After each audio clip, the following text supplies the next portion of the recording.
Hello, everyone. Thank you so much for being us today. My name is Ramazan Kılınç. I am an Associate Professor of Political Science and Director of Islamic Studies program at University of Nebraska at Omaha. Islamic Studies program is an interdisciplinary program housed at the College of Arts and Sciences. We organize events like this one for the public and offer a minor program for UNO students. I know we have some UNO students among us today, so please contact me if you are interested in minoring in Islamic studies. I never miss an opportunity to advertise our minor. Today, we are lucky to host Dr. Mujahid Balichi, the author of this great book, Finding Mecca in America, How Islam is Becoming an American Religion, from the University of Chicago Press. The book got endorsements from famous scholars such as Robert Woodnow, Christian Smith, and Jose Casanova. Today's event is the 10th in our series, Dialogue with Muslim Communities in Omaha. As our usual guests know, we do small group reflections between the talk and the Q&A. My friend and colleague, Dr. Patrick Mcnamara, graciously moderated our previous discussions. Through these events, we try to improve knowledge and foster mutual understanding in our communities. These civic conversations have been possible thanks to the support of Humanities Nebraska. So this event is also co-hosted by Humanities Nebraska, and we are thankful for their support. We sincerely appreciate their support for our previous programming and this lecture as well. We are also grateful to the Tri-Faith Initiative of Omaha for supporting our programs. And unfortunately, though, under new circumstances, we will not be able to do small group discussions today. However, the unique circumstances also offer us new opportunities. Since we will provide the talk virtually, we have guests from all over the US, actually all over the world. We have guests from Turkey, Europe, Pakistan, and Indonesia joining us today, as much as I know. And let me also make a very brief note about the Zoom webinar. If you have any questions for the speaker, Dr. Bilici, please use Q&A feature on the bottom. If you have any general questions or some technical issues, you can use the chat feature to reach to us. So for questions about the talk, please write on the Q&A feature. You can do that during the talk or in the end, it's up to you. And for other questions, use the chat feature. Before taking too much of your time, let me call upon my colleague and friend, Patrick Mcnamara, to introduce Dr. Balichi and moderate the Q&A afterward. Dr. Mcnamara teaches in the Department of Political Science. He is the Director of International Studies at UNO. He's an expert on facilitating dialogues. He is the recipient of several multi-million-dollar grants that aim to boost multicultural dialogue. So I'm grateful to Patrick for partnering with me in this series from the very beginning. Thank you, Ramazan. It's a great pleasure of mine to introduce Mujahid Balichi, who is an Associate Professor of Sociology at John Jay College and the CUNY Graduate Center. Ramazan already shared the Finding Mecca in America, How Islam is Becoming an American Religion, his book. And I also will say that he is well known on Twitter, where he has over 74,000 followers. So you can check that out with his handle. He also is a frequent commentator and public speaker on Kurdish and Muslim issues in the contemporary Middle East. And so, Dr. Balichi, please, over to you.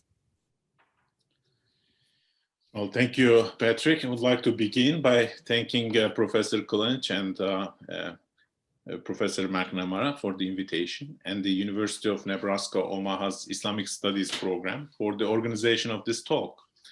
I was supposed to visit Omaha to give my talk several months back, but due to the arrival of COVID-19, we had to postpone it. So here we go. I will begin sharing my screen. Let me see.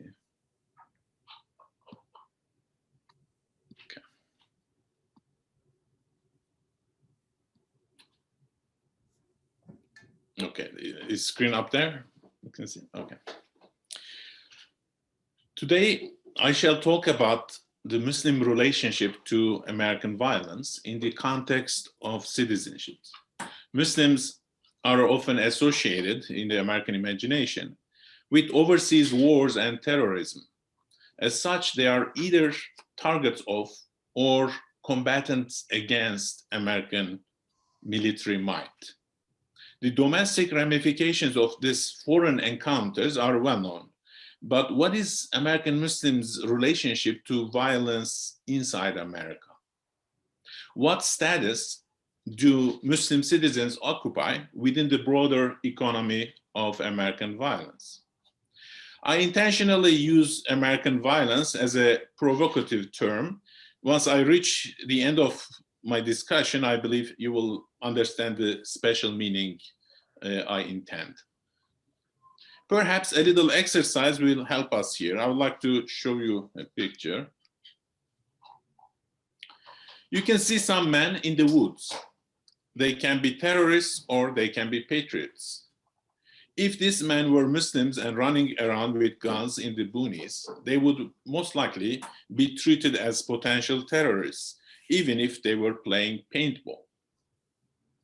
But if they are not Muslim, then they fall under a different category of American violence. They are called militia members or perhaps sovereign citizens.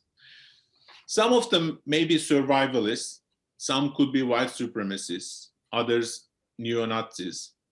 Interestingly enough, even when they kill dozens of people, what they commit remains a crime and doesn't qualify as terror.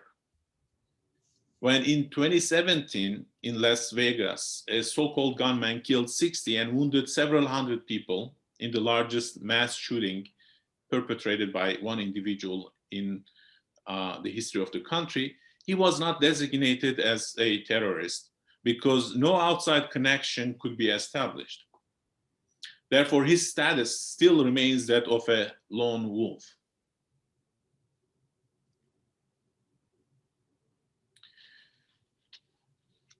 These heavily armed citizens sometimes engage in protests at government institutions.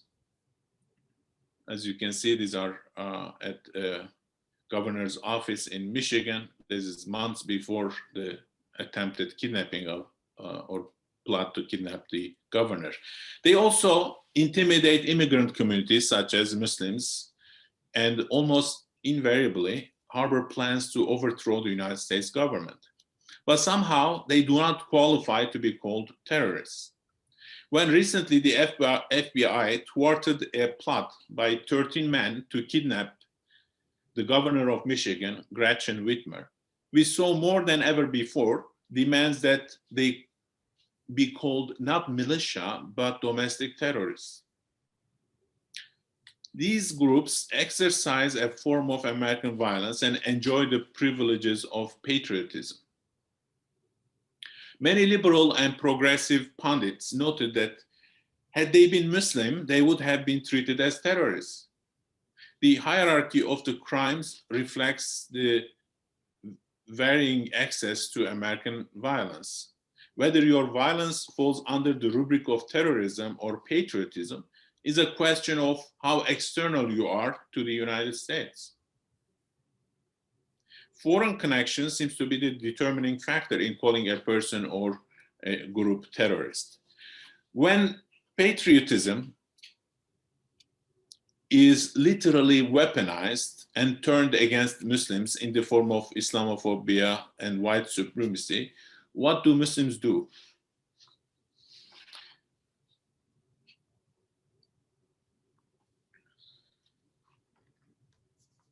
In recent years, under the presidency of Donald Trump, hate crimes against American Muslims have spiked to their highest levels since the aftermath of 9/11 attacks.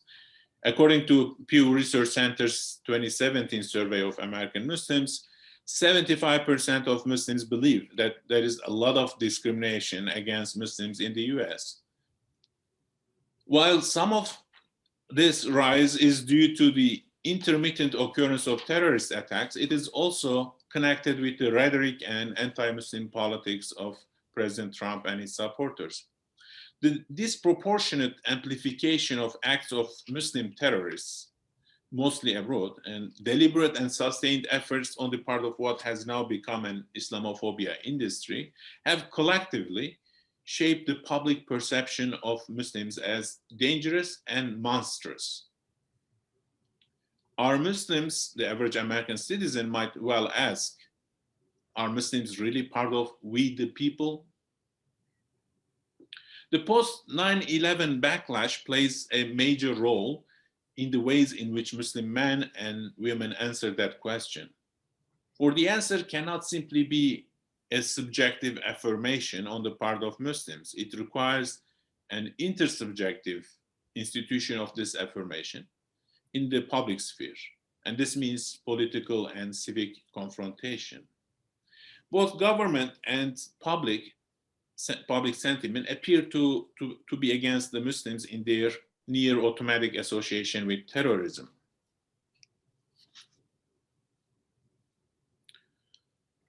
Muslims are constantly called upon to condemn terrorism, reject Sharia law, and prove loyalty to America. This pressure on Muslims is well documented in the Islamophobia literature. Muslims typically respond to those challenges by invoking civil rights and demanding equal treatment as citizens.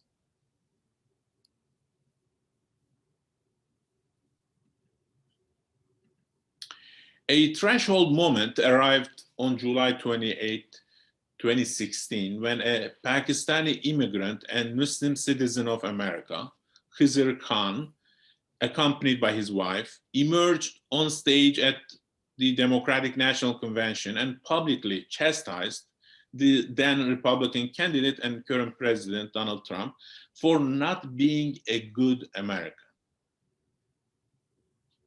We are honored to stand here as parents of Captain Humayun Khan and as patriotic American Muslims. Donald Trump, you are taking Americans to trust you with their future. Let me ask you, have you even read the United States Constitution? I will gladly lend you my copy. In this document, look for the words liberty and equal protection of law. These were the words of Khizr Khan. Khan's presence at the convention owed to the opening created by the contest between America's two political parties and to the patriotic sacrifice of his son, an army captain who had given his life in the service of his country, in the service to his country. His gesture that night, pulling a copy of Constitution from his pocket and holding it up for all to see, was perhaps the highest profile act of citizenship by an immigrant Muslim American to date. Muslim citizenship in America should be understood as an ongoing process, a sequence of moments in which certain elements gain salience. Each moment is punctuated by necessities of the times, pressures of the environment, the maturity of Muslims themselves as Americans. An emerging dimension of American Islam is the deepening engagement with the American Constitution. Muslims have for some time championed certain key phrases of the framers, such as life, liberty, and the pursuit of happiness, and have come to treat the Constitution itself as an object of veneration and protective talisman in Khan's case. I argue, however, that Muslim appropriation of American Constitution has now gone beyond such emblematic uses. While Muslim interest in the Constitution was once mostly concentrated on the First Amendment and the basic freedoms of religion and speech, now more and more sections of the Constitution are coming under the Muslim purview. This trend can be encapsulated in some Muslims' unexpected embrace of Second Amendment rights. What are the implications of this development for Muslim citizenship in America?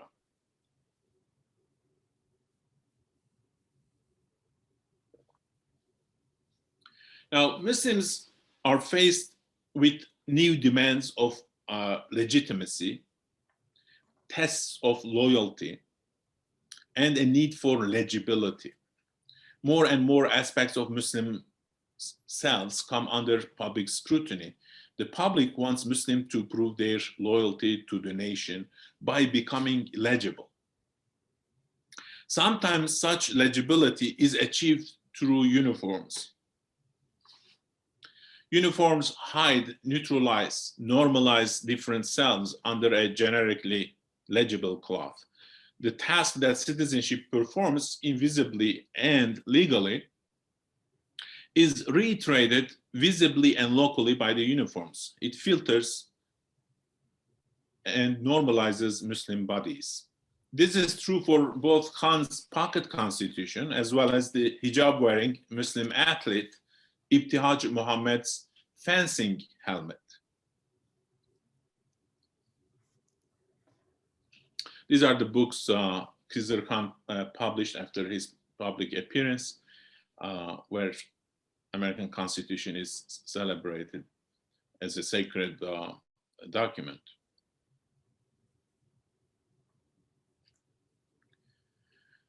Wrapping oneself in America's sacred symbols to undo foreignness and to fend off attacks is, of course, not a surprising strategy.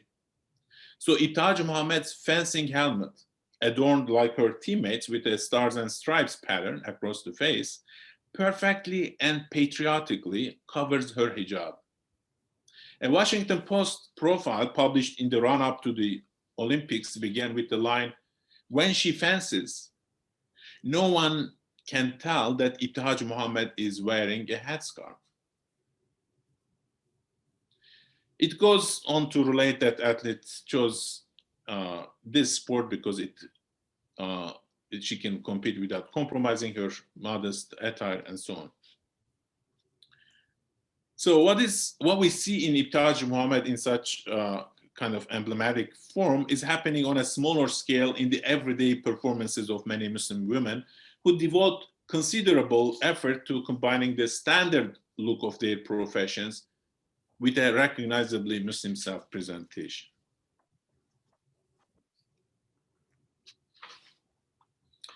The presence and sacrifice of Muslims in the American military also becomes a crucial ground for proving the sincerity of their claims to membership in the nation.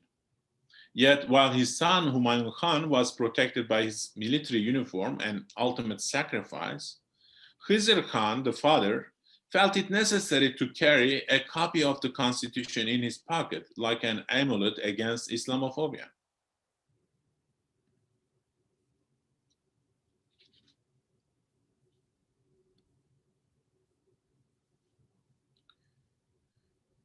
At the same time, Muslim identity has become unavoidable in American public culture, and Muslims enter the American imagination at the extremes as villains and heroes, terrorists and gold star fathers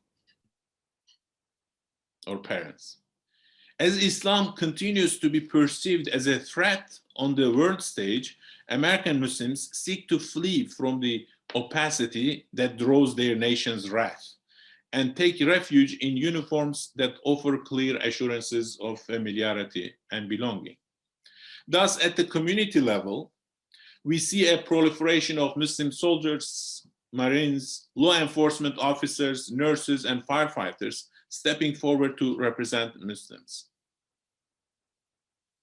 The citizenship of Muslims in America depends on their making themselves ordinary. This process is facilitated by national cultural filters such as uniforms, flags, and other symbols of state whose legitimacy is beyond question. Muslim edginess needs to be replaced with a patriotic smoothness.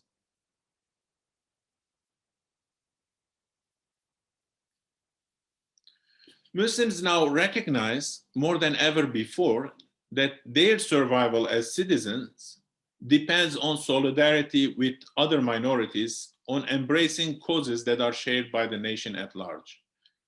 Muslim-Jewish solidarity is one avenue of increasing appreciation of civic virtue on the part of American Muslims. Looking back at the changes in immigrant Muslim attitudes towards America, one sees an interesting evolution. The shift towards a tighter embrace of American identity, culture, and civil religion becomes crystallized in the second and third generations, where new ways of signaling patriotism emerge. Among them are founding fathers, a growing interest in the founding fathers' ideas about Islam, and a new appreciation of the framers of the Constitution as heroes.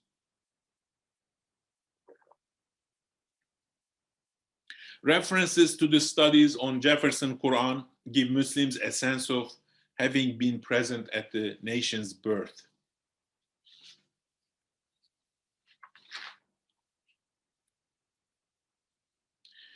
At the same time, unearthing Muslim slave narratives provides depth to Muslim belonging and satisfies the need for authentication, that Muslims can say, we were here, we belong here.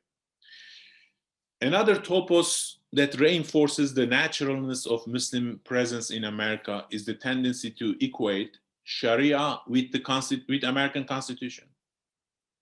As an extension of this belief, one frequently comes across the idea expressed by American Muslim scholars like Hamza Yusuf, for example, that, quote, America is more Islamic than Muslim countries. America is more Islamic than Muslim countries, unquote.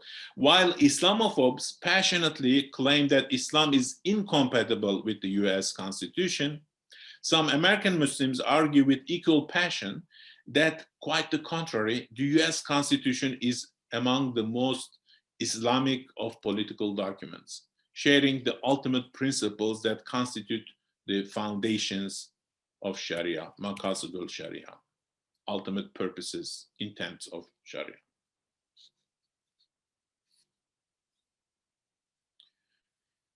Here we see another example of American identity being embraced in everyday Muslim life, one that may seem trivial, but is actually quite revealing, and it involves hijab. Both in real life and in artistic representations and media images, young Muslim American women are increasingly seen wearing American flag headscarves. The image came to prominence at the Women's March on Washington that followed the 2017 inauguration. One of the official posters of the march depicts a woman in stars and stripes, hijab, over the motto, "We the people."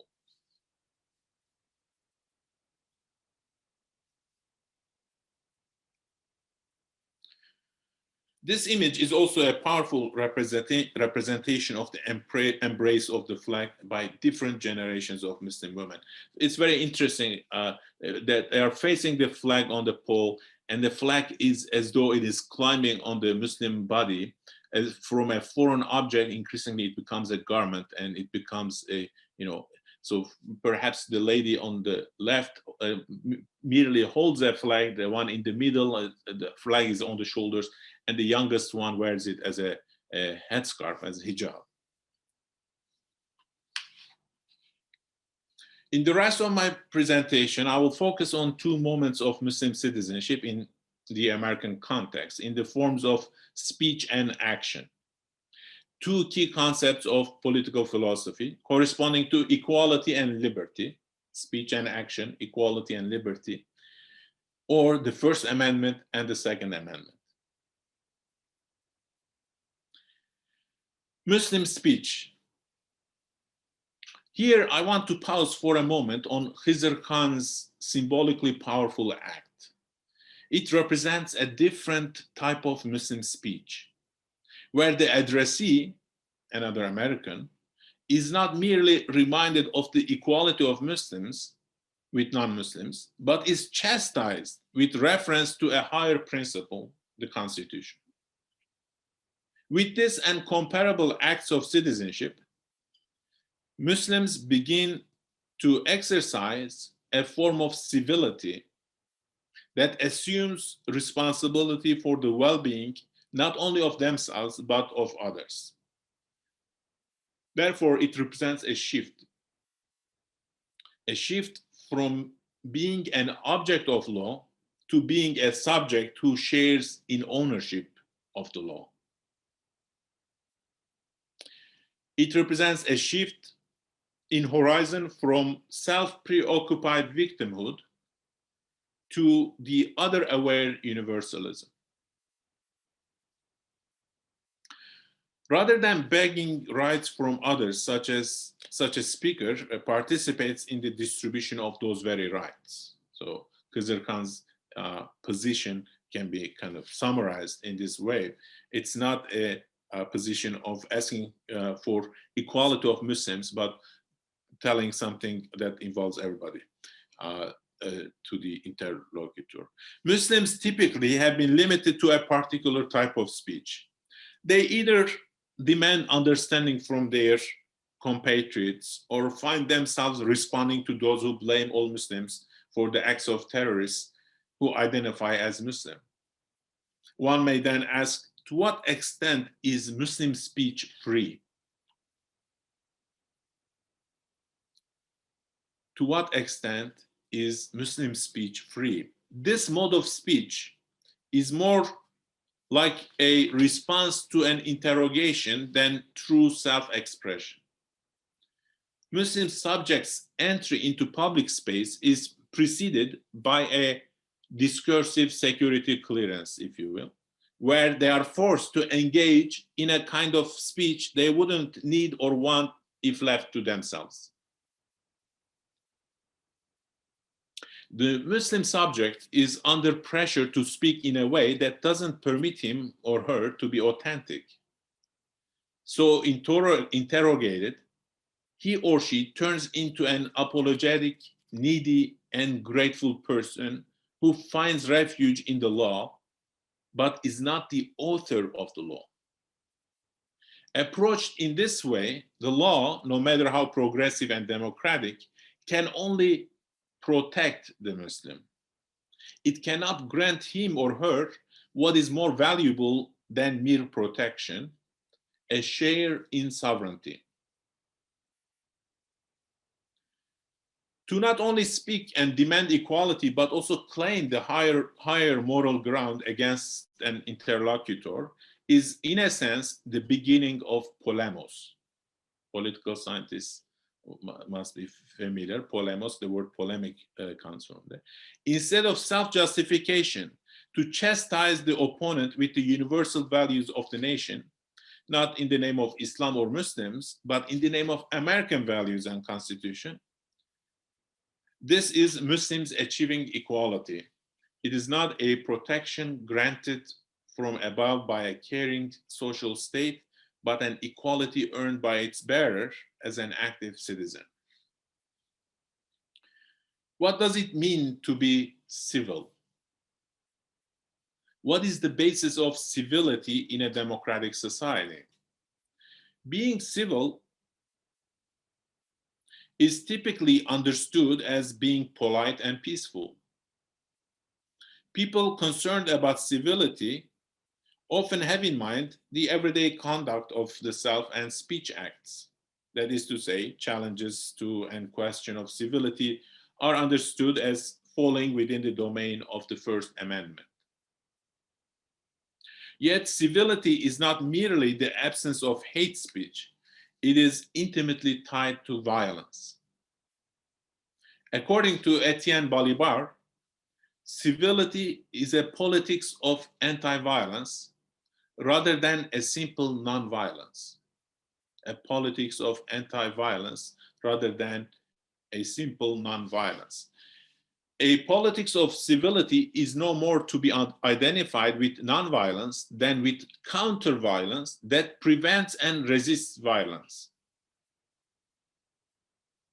In short, civility requires an equitable distribution of the potential for violence. It's not its elimination rather than equal distribution. For Hannah Arendt, human plurality, the basic condition of both action and speech, has the twofold character of equality and distinction.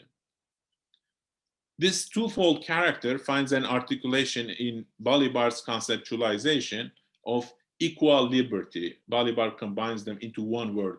Equality and liberty becomes equal liberty, which in attempting to secure both equality and liberty takes as a necessity the preservation of the potential for both insurrection and constitution.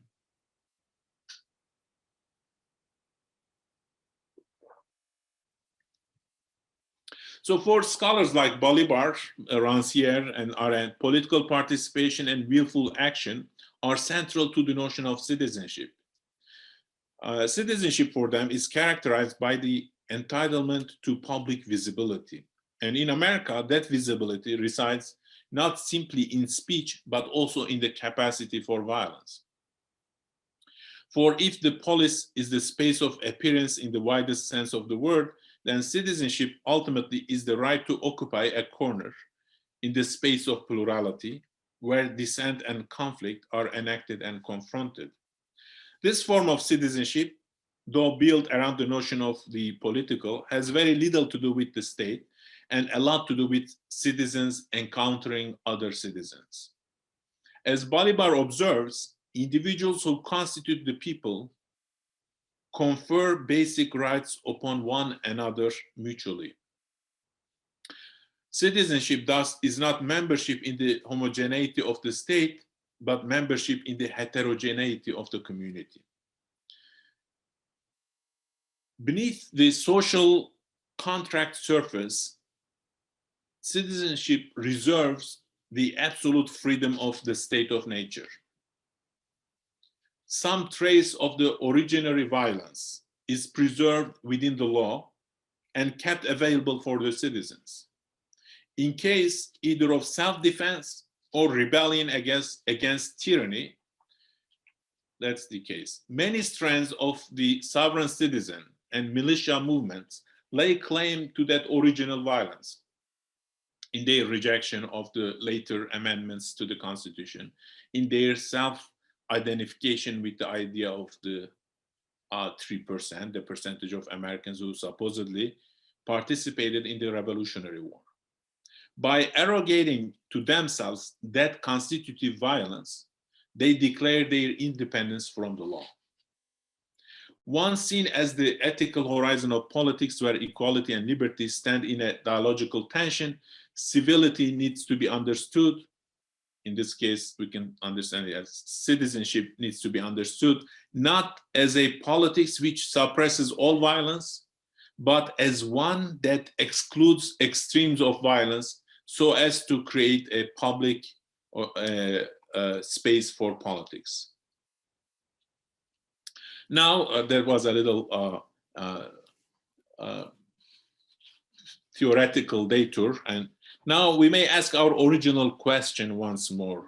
What position does the Muslim subject occupy in the national economy of violence? Not only are Muslims often on the receiving end of hate speech, verbal harassment, everyday discrimination in the forms of bullying or crude gestures, they are sometimes physically attacked, even murdered. And this violence is unevenly distributed across genders. According to a 2017 poll conducted by the Institute for Social Policy and Understanding, Muslim women are more likely than Muslim men to report experiencing, religious discrimination. The same report notes that Muslim women bear the brunt of discrimination and do more work to counter it. So part of this work may be seen in the increasing number of Muslim women enrolling in martial arts classes, self-defense techniques.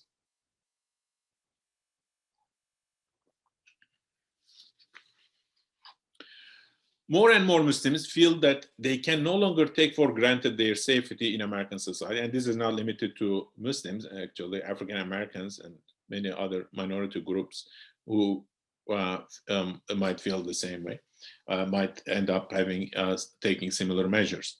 A newly emboldened violence directed at Muslims seems both to scare them deeply and to encourage the deepening of their claims of citizenship.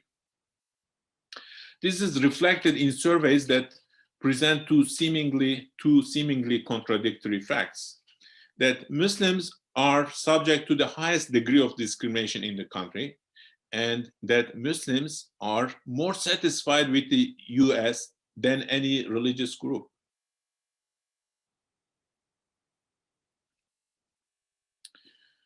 Nearly a quarter of Americans either do not know or do not believe that American Muslims are granted the same constitutional protections as other citizens. Reporting the findings of a survey, a Huffington Post story notes that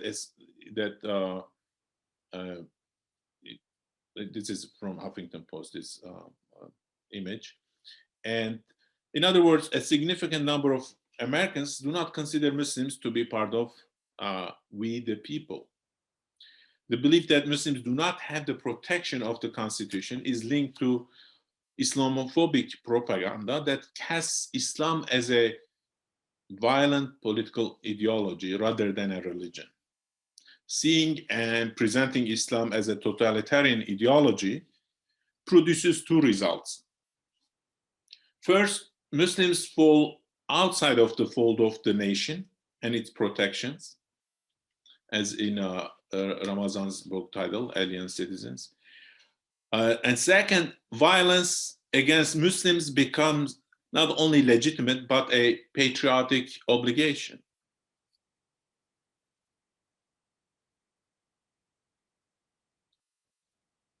Okay. Yeah, so here you see the famous terror incident in Portland, on a Portland train, where a white supremacist person attacked two young Muslim teenagers, young girls. And so folks who tried to defend them were killed in the process. And so he says, you call it terrorism, I call it patriotism. Okay. And here you can see the statistics for domestic terrorism incidents by type. Right-wing threat is far greater than Islamic terrorism, quote-unquote Muslim terrorism incidents.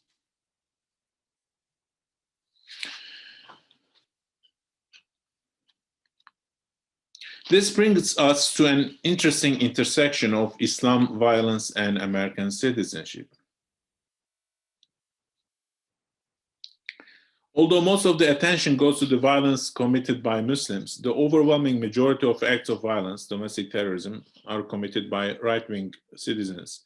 A study of terrorism incidents between 2008 and 2016 reveals that white supremacist terrorist acts far outnumber acts of Muslim domestic terrorism. And in another study, the researchers found that the news media do not cover all terrorist attacks the same way. Rather, they give drastically more coverage to attacks by Muslims, particularly foreign-born Muslims, even though those are far less common than other kinds of terrorist attacks.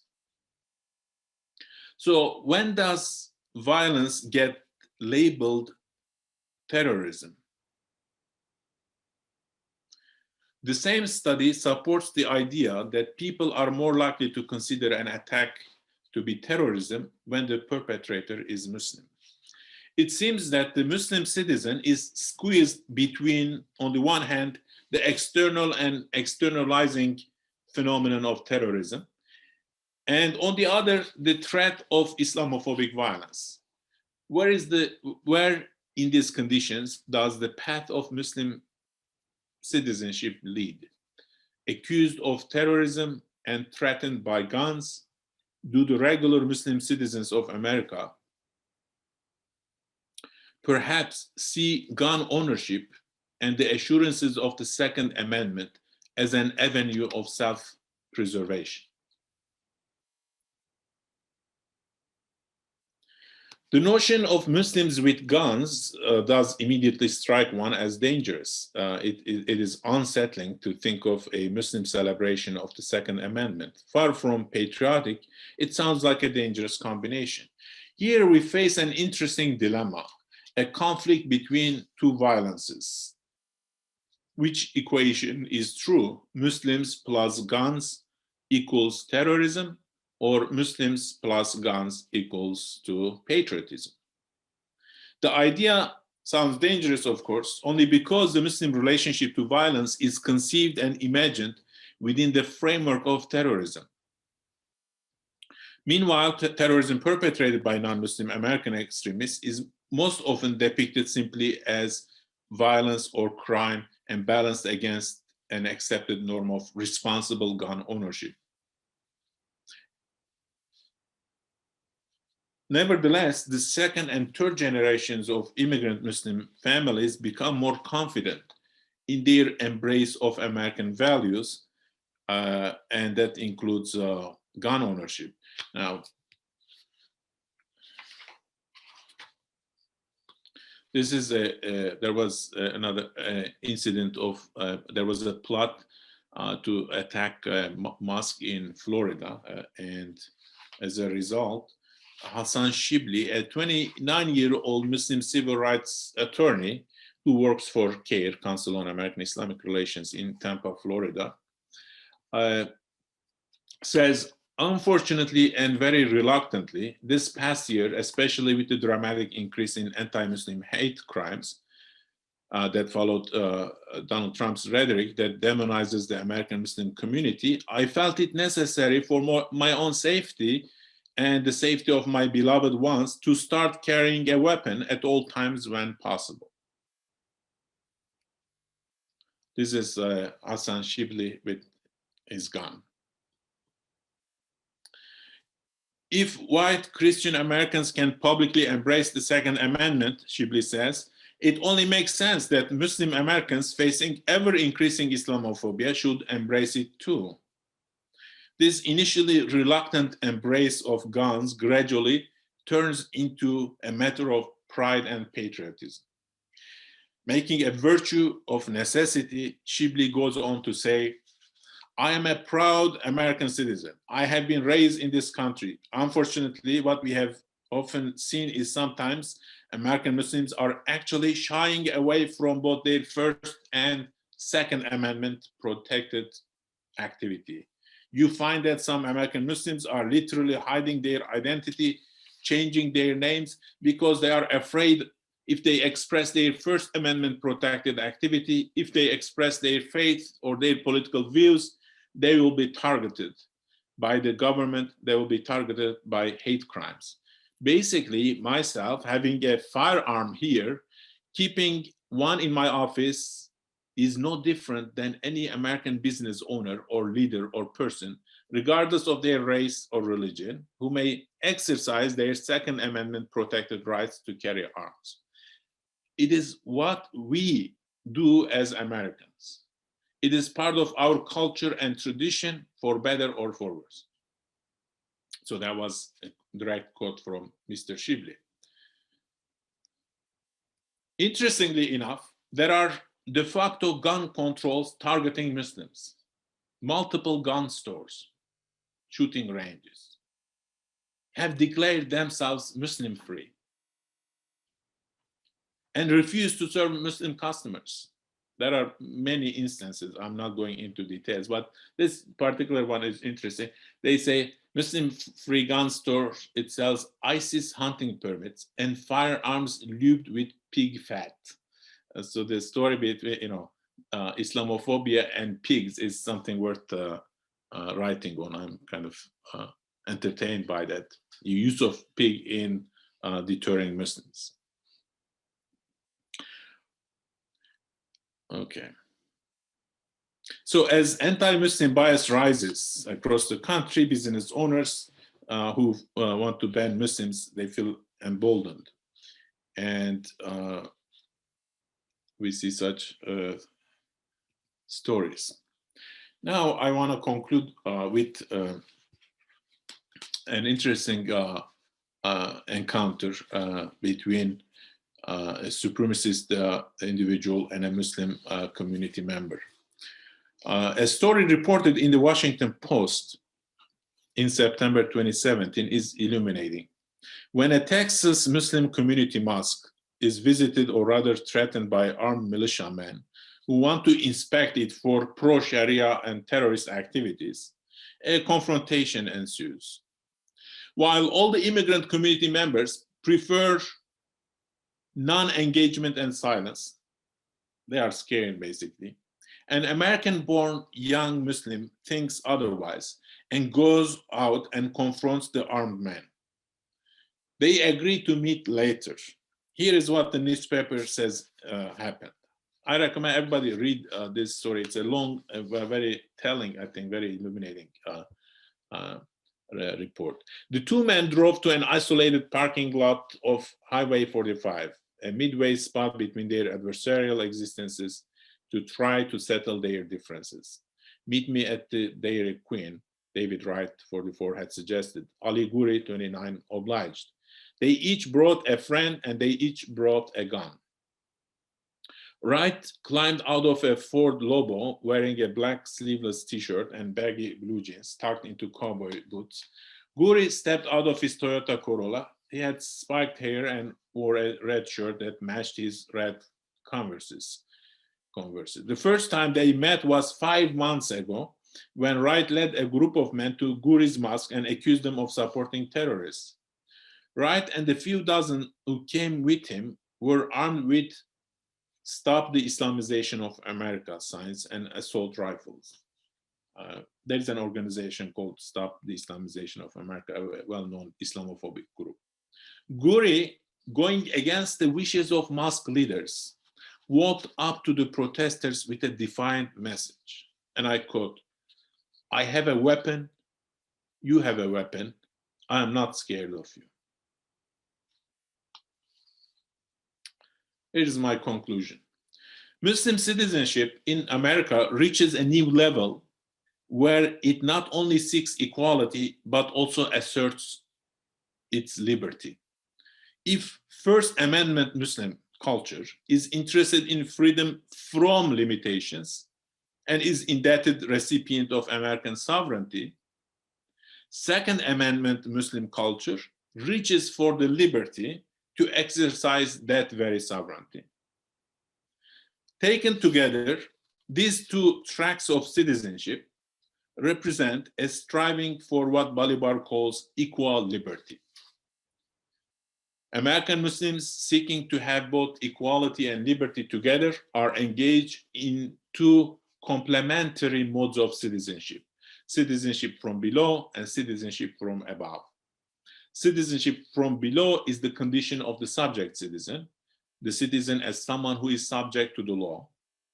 Citizenship from above is the condition of the sovereign citizen, the citizen as someone who is the author and the owner of the law. Equality is never alone, nor liberty alone. Muslims for a long time have spoken of their loyalty to America and to its juridical system on the basis of certain tenets of Sharia that stipulate that Muslims must obey the law of the land wherever they live. Most of the jurisprudential debates revolved around this in the past. We are now arguably at a juncture where both the intensification of Islamophobia and the maturation of American Muslim civic consciousness necessitate a qualitative growth from an ethics of minority to an ethics of majority. And the latter demands what I call Muslim civility, an attitude that is implicitly demanded by citizenship, but that often makes its appearance only in the later stages of immigrant lives, as the newcomers begin to care about others in the society as they care about themselves, that is, having come to realization that they are one body. As citizens, they come to feel they are shareholders in sovereignty, each citizen bearing a capacity for violence that makes him or her not only equal, but free. Thank you very much for your patience with my long presentation, and I'm looking forward to your questions. Excellent, excellent. Thank you very much. That was a really provocative on many levels. And I see we already have some great questions. I'll get to those in just a second. Let me say that we welcome more questions, and I'm going to especially encourage the students to be asking questions as well as any guest. Ramazan, do you want to say anything first before we go to some of these questions?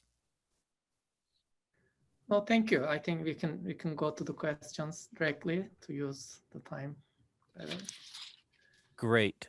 I will combine two questions from my friend Nasser Al-Sharif, who is a leading spokesman for Palestinian rights and also a leader in our Tri-Faith initiative here. I wish that you were coming here to Omaha, and I hope in some future day that you will be here in person, because we have a lot going on, including this great Tri-Faith project. Nasser has two, I'm going to combine them into one question here. One is having to do with how to balance devout Muslim Americans who are both trying to maintain their beliefs, values, culture, but also assimilate into American citizenship, and how to kind of balance those. A second semi-related question is how can Muslims empower themselves to transition from what you were talking about in terms of being apologetic to being more willing and wanting and able to express more public statements. So you want to address those two questions? Thank you. The tension between maintaining a Muslim identity and assimilating, scholars are mostly, they refrain from the word assimilation. I'm a little more relaxed, I must say. I think, whether you call it structural assimilation or, incorporation, integration, that in more, let me undo the sharing. Okay. In more popular terms, I think the word assimilation refers to reaching a common understanding of the collective culture and having a voice in it, sharing the same language and so on. And in that sense, American Muslims, I must note that most of my conversation today was based on immigrant Muslim experience. African American experience is entirely separate story, including the relationship to violence and Second Amendment on multiple fronts. So it's a much more complicated story. I hope that my audience are they know that I'm aware of that and that it's really about the immigrant Muslims. So the concerns about preservation of identity in a seemingly foreign culture, in a seemingly hostile, perhaps more than seemingly, hostile kind of political environment is a big challenge for any immigrant community, any group. But we have a lot of examples for American Muslims to look at and to get inspiration and derive lessons from. Civil rights movements, experiences of various ethnic groups, from Italian Americans to Jewish Americans and so on, should give a kind of sense of optimism in America. There were times when Catholics were considered impossible citizens, and now they're totally naturalized. Now Muslims are considered impossible citizens, and almost we can be sure that soon enough that they will become fully natural citizens, only if they engage in the labor, in the work of participation, self-presentation, and understanding.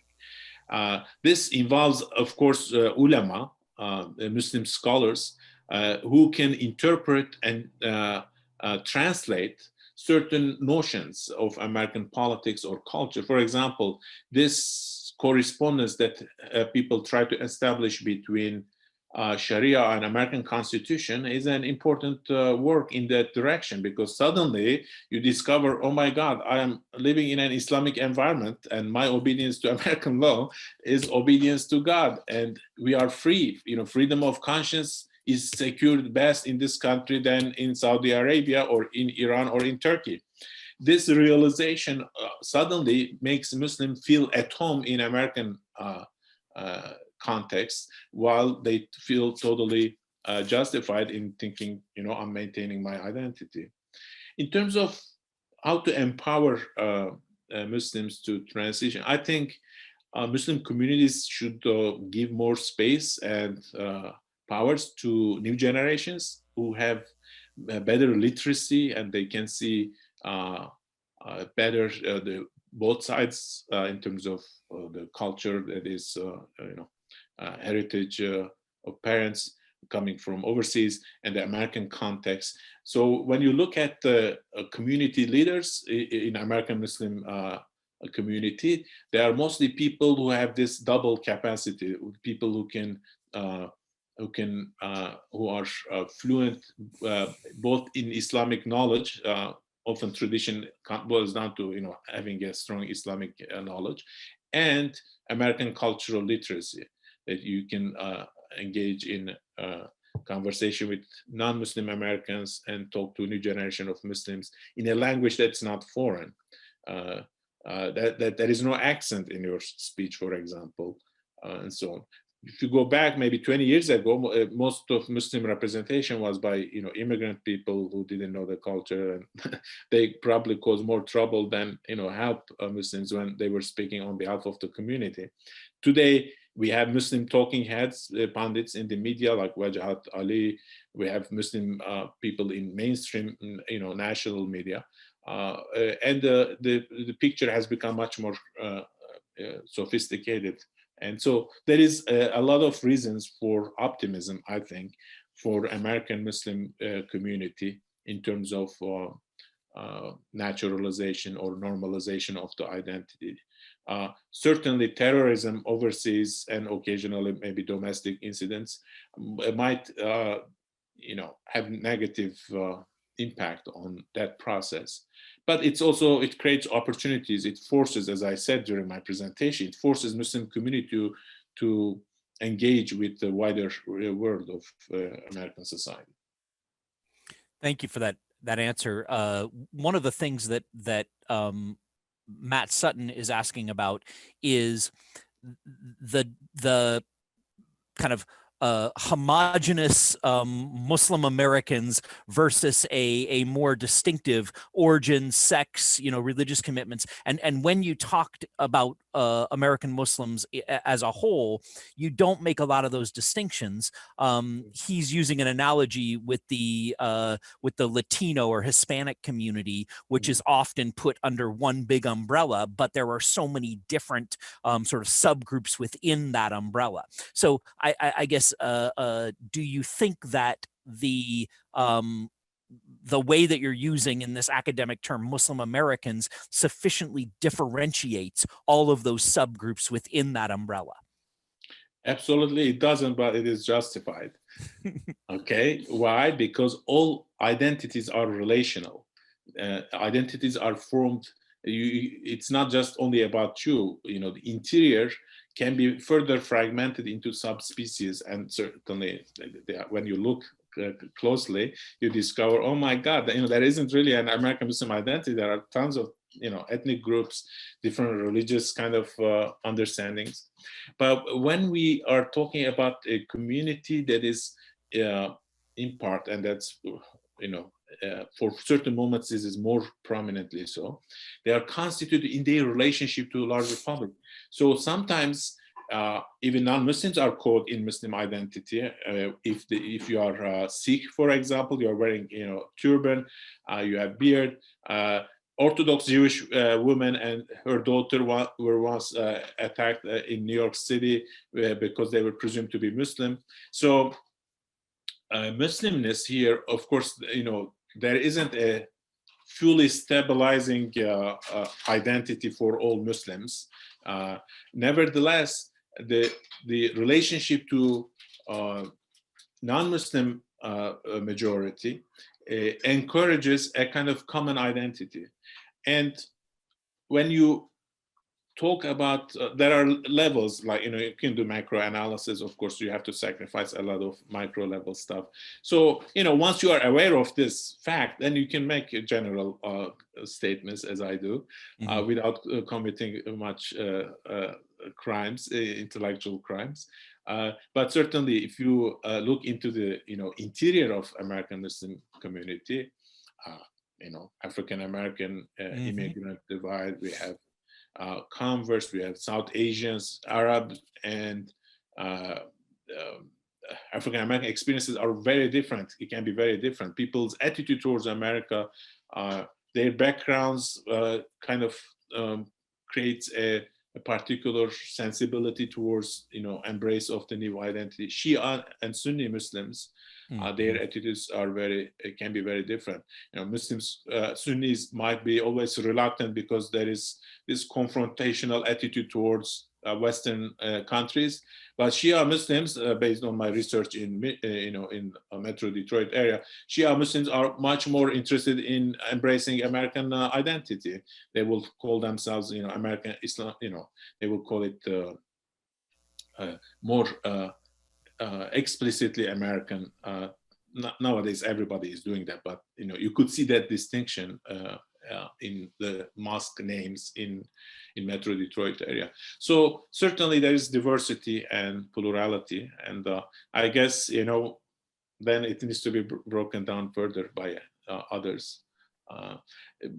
It partly reflects my experience as a researcher. I'm an immigrant scholar who sees American society and the Muslim identity in a process of kind of mutual understanding and transformation, and perhaps that also colors my thinking.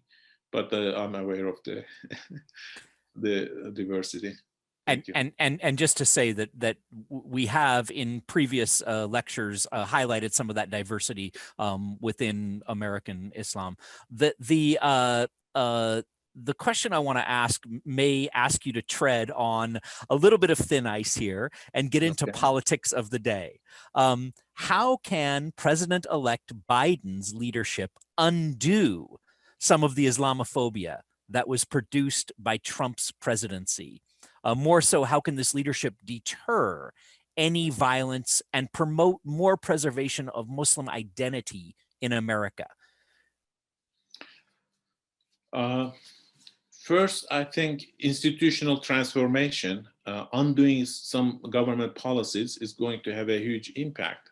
But we shouldn't be misled by the idea that that will eliminate the problem, because President Trump really partly was amplifying what was present in parts of society. So the problem of not seeing Muslims as part of American society is a real problem. It's not just a political, a fabrication of President Trump. In that sense, but he encourages it, he legitimized it with government policies and so on. So Muslim ban and such policies, if they are removed, that will improve.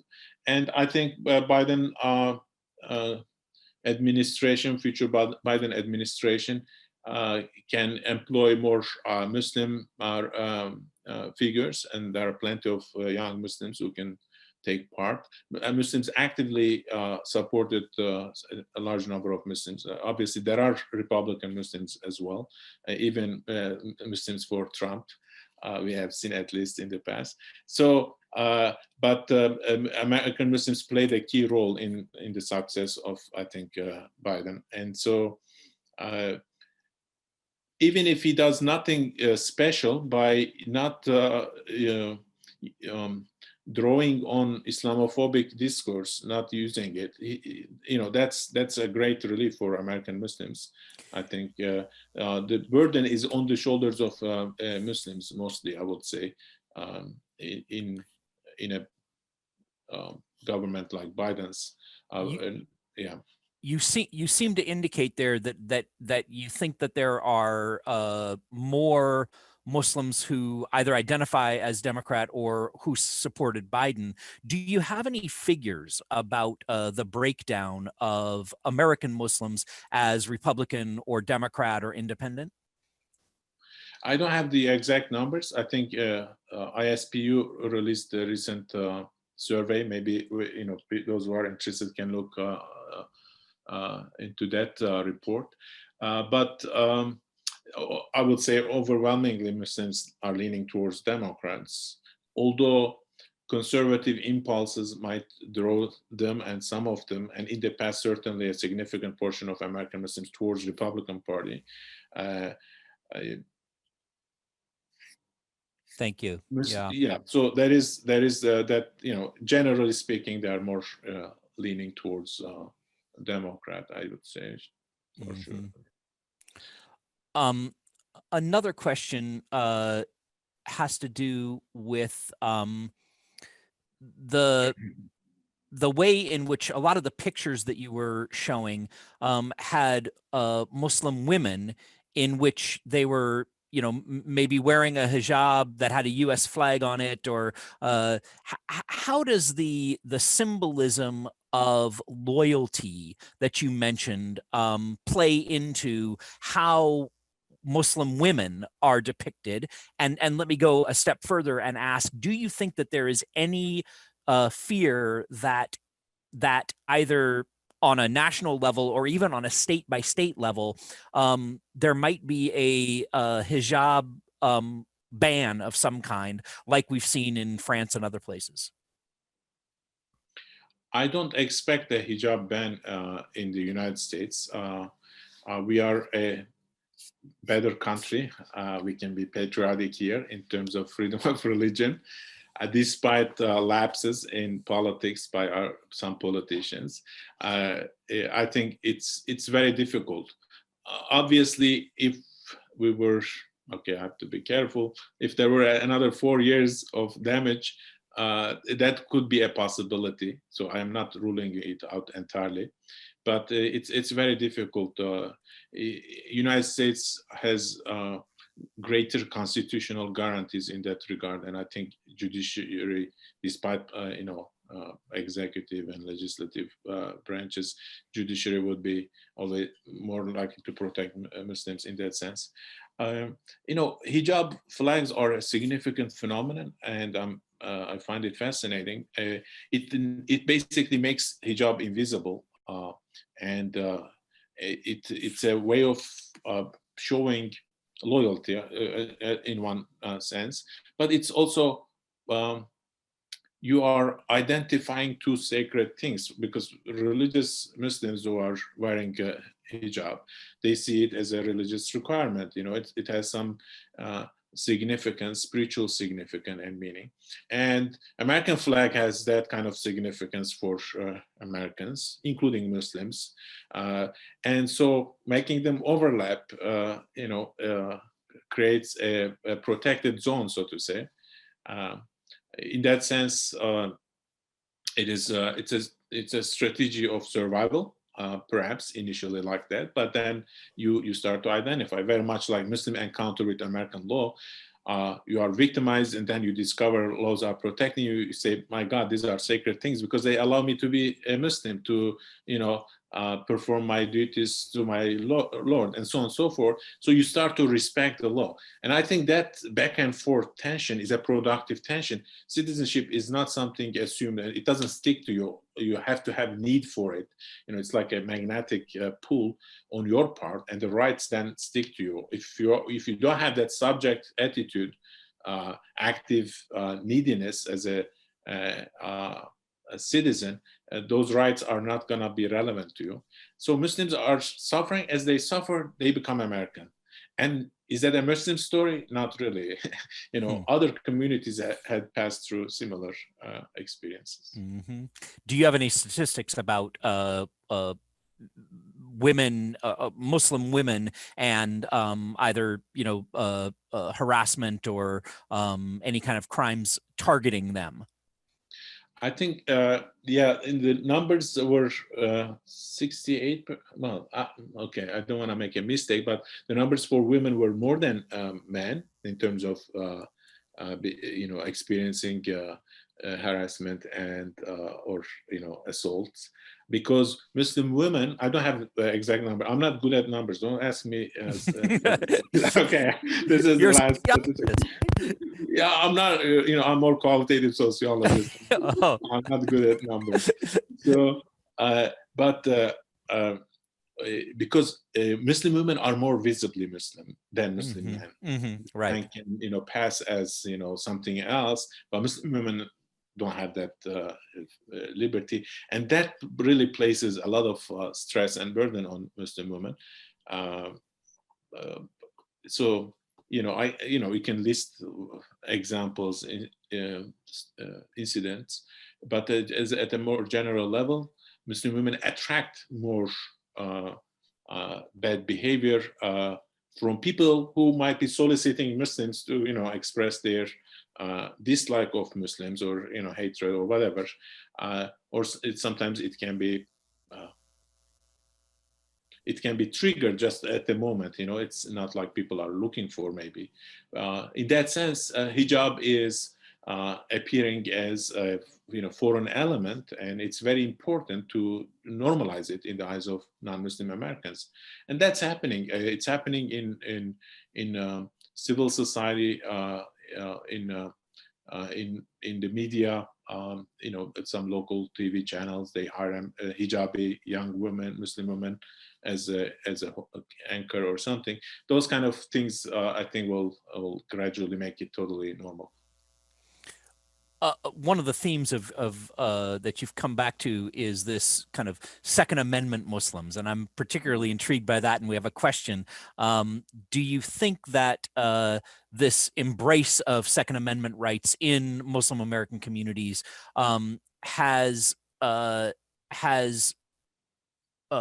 risen alongside support of some levels of regulation? I'm thinking that that's kind of gun rights versus gun regulation, and how does the Muslim community sort of negotiate those two sides of the picture? Okay, great question. I think because most Muslims in the United States are in metropolitan areas, they are more likely to be on the side of the gun control. But there's a significant number of Muslims in smaller cities and towns and so on, and they might have different understanding of the need for perhaps less regulation and so on.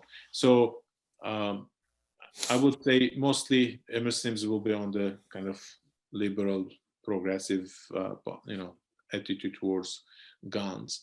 But then if you are living in Florida and facing people, the armed men are circling your mosque on motorbikes, then you might have a different understanding of things. And recently there were stories about African Americans who were saying, I never imagined I would own a gun, but now I feel like I should, because I feel not threatened, the general climate. So I think it's a complicated, and I try to capture it in my notion of civility, not being elimination of violence, but establishing some kind of balance. So like sovereign powers, individuals, they have kind of equal risk, kind of Hobbesian moment is established there. And so some of the Muslims, they feel that need more, it becomes clear to them in that way. But most of the Muslims would not like it, and certainly Muslims are shying away from guns. I myself, I sometimes entertain. I think I should go to a gun range and learn how to do it, but I don't want to be labeled as a potential terrorist. What are you doing there? So but as an American citizen, I am fully. I have the right. So it's a very interesting internal negotiation that I personally experience, and I think many American Muslims will have that kind of conversation. I want to hold up one question by one of our star students here, Claire Benedicts, who asks, do you think it will be difficult for President-elect Biden to move past what the Obama administration did with regards to the Middle East, specifically geopolitical relationships with Iran and possible new nuclear deal negotiations? Based on his platform so far in the campaign, it looks like Biden is more about restoration. Restoration means going back before Trump, and it sounds like going back to Obama.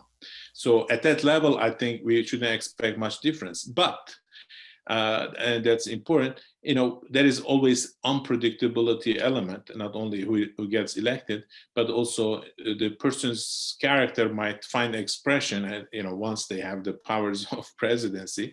And so personally, I don't see much charisma in Joe Biden, president-elect. So, and this is not in comparison to Obama, but in comparison to Donald Trump.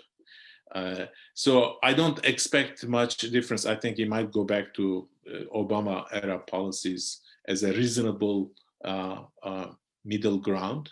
Excesses undone from Trump. It will be interesting if he ends up becoming a more assertive president and be more charismatic like Donald Trump. Something, unfortunately, President Obama couldn't do. As much as we want to celebrate him, I think he wasn't a charismatic president.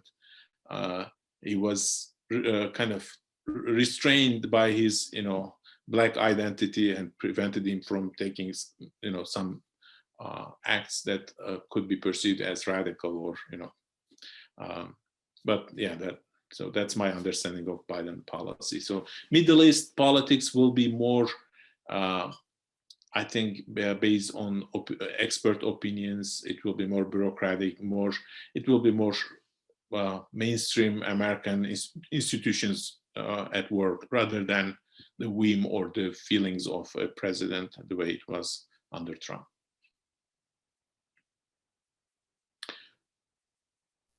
I'm going to stay with this government theme and ask, you spoke about the overlap of flag wearing and religious freedom and freedom to combine expression. Yet in the US education, housing and urban development, housing guidelines, religious expression is secularized. The best example is what's allowed regarding Christian or Christmas symbols. So the question is, how can diversity in religious cultural expression be embraced? For instance, can the hijab wearing decision be an example that strengthens other religious expression as long as it respects diversity as the kind of primary overlay? Yeah, that's the story of American religion. You know, the notion of civil religion is that the highest value is respect for others and you know, other practices, acceptance of them, and you know, freedom of your own religion. I think it is happening. It might be a slow process, but it is happening. With respect to something like Christmas, I would like to maybe say a few words. I think Muslims should be, and a lot of Muslims are comfortable with Merry Christmas. Pushing Christmas back too much might be a counterproductive thing to do sometimes. That generates resentment and so on. And I think Muslims, they can cultivate an understanding of Islam that appreciates the fact of pluralism, religious pluralism. So the highest value becomes freedom. You know, one nation under God, you know, in a sense captures that. So you are under God, you have direct, your relationship to God is up to you, but you know, you are at the same time one nation. It's a challenge, but it is not something that the American Muslim community will not be able to cultivate. Mm-hmm, mm-hmm. This is a great conversation that we're having now, and I want to continue, but I also want to be aware of the time and also ask Ramazan if you have anything that you want to ask or, you know, say at this point. I think, yeah, First of all, thank you so much for our guest. It was a great talk. We have seen very different dimensions of Muslims here, not the usual ones that we keep hearing. So thank you so much for that. I also would like to thank our participants, our attendees. They are very engaged. We have still lots of questions to be answered. So, but we have only 9 minutes left.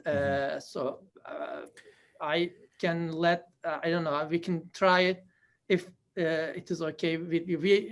We put this 90 minutes because we thought we would have small group discussions as well. So this is more than expected, but if it is okay with Mujahid as well, I would like to give those who ask their questions a chance to be answered. So that's what I would like to use the remaining time, if it is okay. Sure. Great. Sure.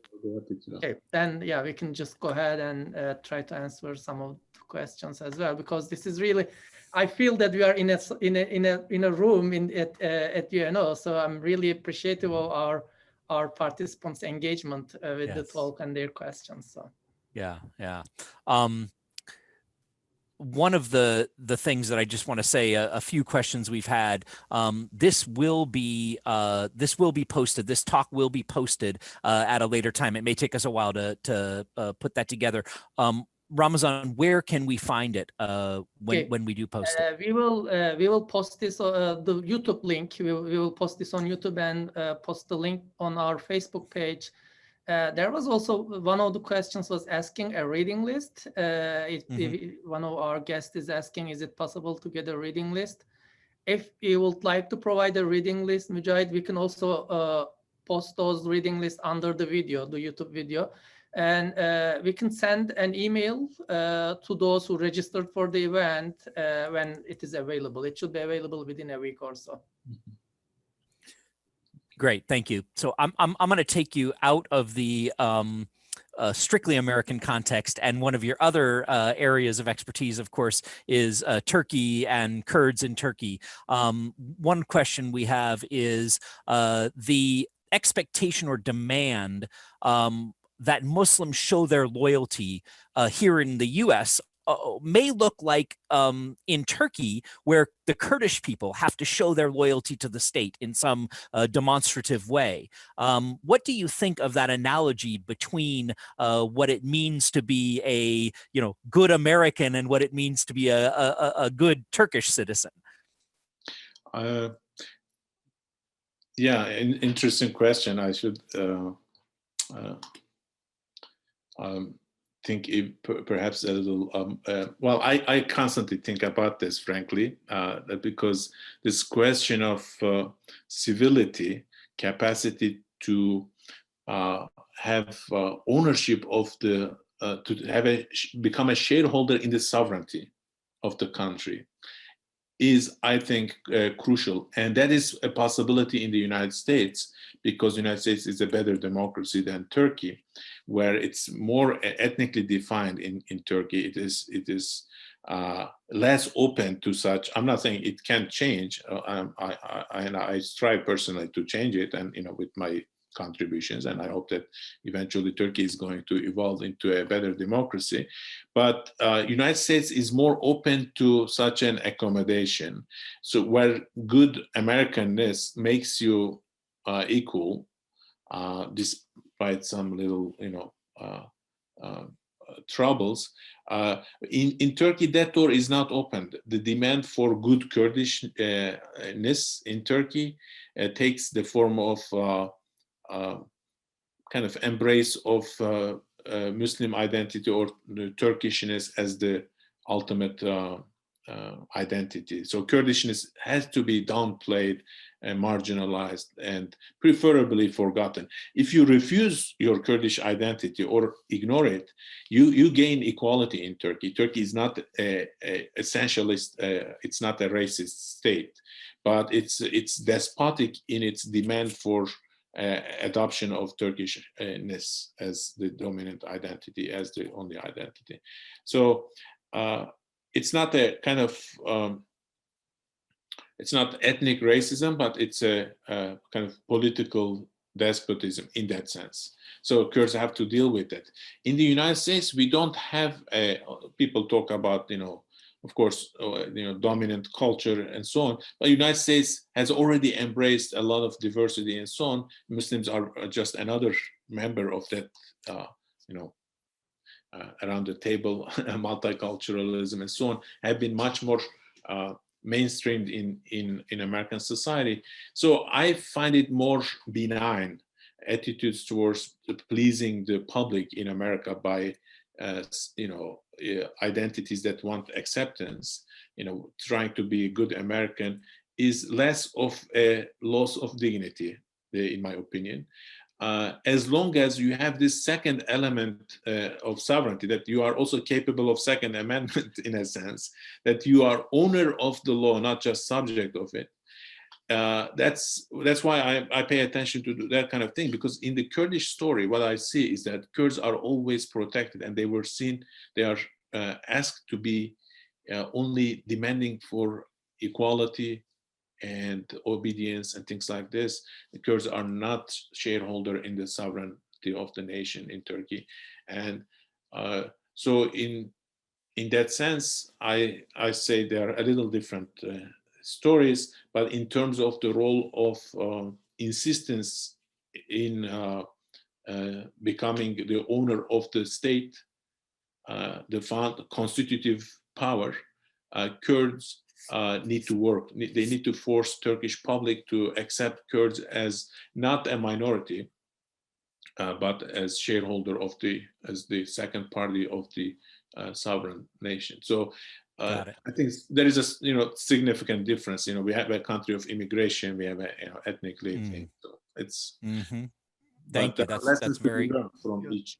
Yeah, very interesting. Ramazan, I'm going to pass it over to you to kind of close us out here and maybe even foreshadow what's to come with Islamic studies, please. Thank you so much, Patrick. Thank you so much, Mujahid, for this great talk. And thank you, everyone, for coming and joining us in this moment. So please be watching for Islamic Studies events. We cannot meet here at Community Engagement Center, but we continue to provide some events. And we are now working on an event which will be hopefully in March. We don't know yet whether it will be in person, but we have very low expectations for that. So you will be hearing soon about our March event. It will be part of this series, Dialogue with Muslim Communities, since we haven't finalized the final details. So I'm not able to share the exact date, but it will be around mid-March, as we originally planned Dr. Mujahid Bilici's event, in mid-March, so this year. So, but yeah, just keep an eye on your mailboxes or follow us on our Facebook or Twitter account. Thank you so much for this great attendance and for this engagement. Thank you, gentlemen. Thank you. Thank you.